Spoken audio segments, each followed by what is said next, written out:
विदर्भ आणि मराठवाडा यामधल्या काही भागामध्ये आज सकाळी भूकंपाचे धक्के जाणवले आहेत। हिंगोली, परभणी, वाशिम, यवतमाळ या जिल्ह्यामध्ये भूकंपाचे धक्के बसले आहेत। हिंगोली जिल्ह्यामध्ये भूकंपाची तीव्रता 4.7 रिश्टर स्केल इतकी नोंदवण्यात आली आहे आणि हिंगोलीमधल्या वसमत इथलं पांगरा शिंदे गाव हे या भूकंपाचं केंद्रबिंदू आहे। भूकंपाचा धक्का जाणवल्याच्या नंतर अनेक गावांमधल्या घरांमध्ये ठेवलेली भांडी आणि वस्तू या जमिनीवरती कोसळल्या तर अनेक घरांना तडेही गेले आहेत।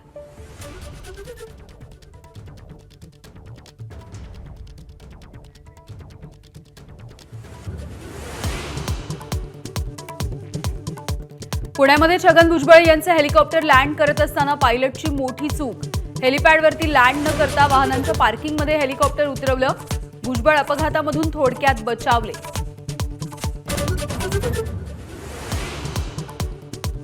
अमेरिकेचे उपाध्यक्ष जेडी व्हान्स पाकिस्तानामध्ये दाखल। इस्लामाबादेमध्ये पाकिस्तानचे लष्कर प्रमुख मुनीर यांच्याकडून स्वागत। इराण अमेरिकेची इस्लामाबादेमध्ये शांती वार्ता।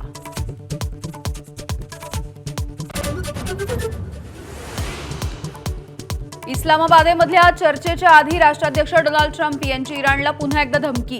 केवळ या चर्चेसाठी इराणचं उरलं अस्तित्व, कोणत्याही परिस्थितीमध्ये होर्मुझ सुरू करावं लागणार, ट्रम्प यांचा इशारा। अशोक करात आणि पत्नी कल्पना करातची 3 बँक खाती ईडीकडून सील। सूत्रांची माहिती, ईडी आणि आयकर विभागाची भीती दाखवून फसवणूक केल्याची शक्यता।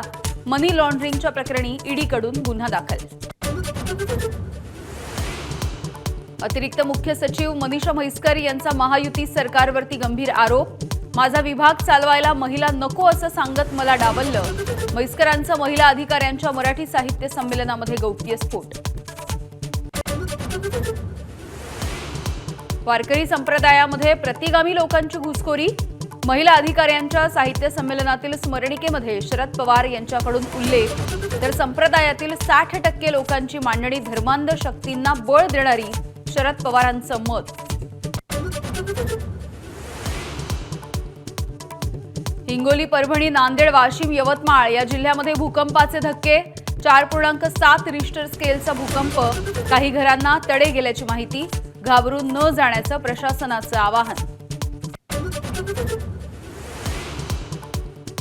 महात्मा ज्योतिबा फुलेंची आज जयंती। संसद भवनामध्ये परिसरात राष्ट्रपती, पंतप्रधान आणि विरोधी पक्ष नेत्यांकडून अभिवादन।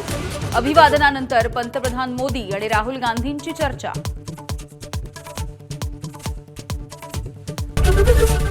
एबीपी माझा, उघडा डोळे बघा नीट।